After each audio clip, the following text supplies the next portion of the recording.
Hey everybody, Gary Fong here, and I am here to demonstrate the new Sony AI tracking, which is a new innovation that they just released with the brand new Sony a6400 and the new Sony A9 firmware update version 5.0.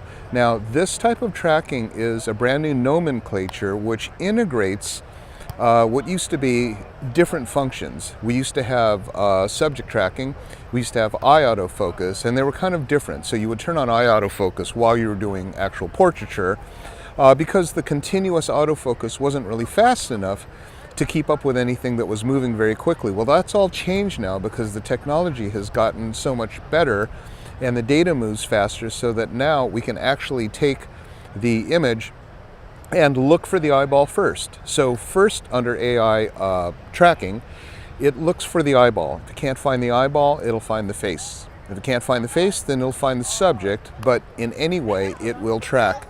And this is something that has to be done properly because it's quite hidden in the mysterious menus. The reason why I'm doing this is because they've got some really good stuff, but the engineering is so kind of complicated that you wouldn't be able to really figure out how to get there. So I'm going to teach you how to get there by turning on subject tracking, which is a brand new menu function, and then I'm going to teach you how to use it, okay? So step one is put the camera on shutter speed mode, okay?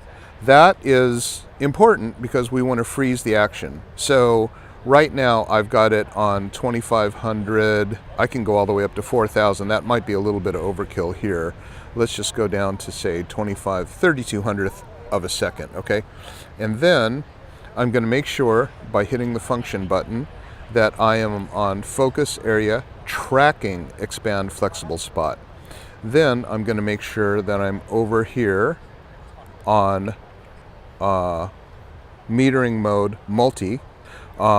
This is very important. Autofocus continuous. This mode just doesn't work unless you're in autofocus continuous. And then the motor on high. And that's where this becomes fun, because then you can shoot at, say, 10 frames per second. And let's see, we can grab on her, and maybe if she looks this way, I'll do this with models so you can see how that works. But you'll see that it's kind of engaged there, and it'll just hang on. It'll hang on over there, and all I need to do now, notice, all I'm doing right now is keeping my finger on the trigger. As long as I keep my finger down, then I'm committed to that one subject. And that subject can move all around, and you see how I've got this at 2.8, so this is really out of focus. And but if I shoot, if I engage right now, it'll start shooting. So now, if there's a person and you don't see the face or the eyes, then it'll just track the subject. See how that's kind of like mid-torso, right? And then if she were to turn around, then it would engage on her face, and then it would engage on her eyes. I don't think she's going to turn around anytime soon. Let's see if we have anybody who's kind of looking. That's cool, and that's kind of fun, you know, because you just engage. Now that you see how that one girl went right ahead, and I'm still engaging on that girl right there.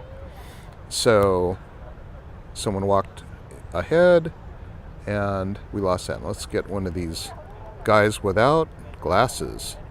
There, okay, so we've got him. We're going to hang on to him, and we can't see his eyes, but there, it's on his face. And then go through these settings like I just showed you. Put it on high speed, drive, autofocus continuous. Focus area, this is the most important because it's brand new for you Sony users. Focus area on expand tracking, expand flexible spot, brand new feature. And then we'll just go through and ISO auto, but of course, metering mode on multi-zone metering. And you should be able to nail some really great stuff, okay?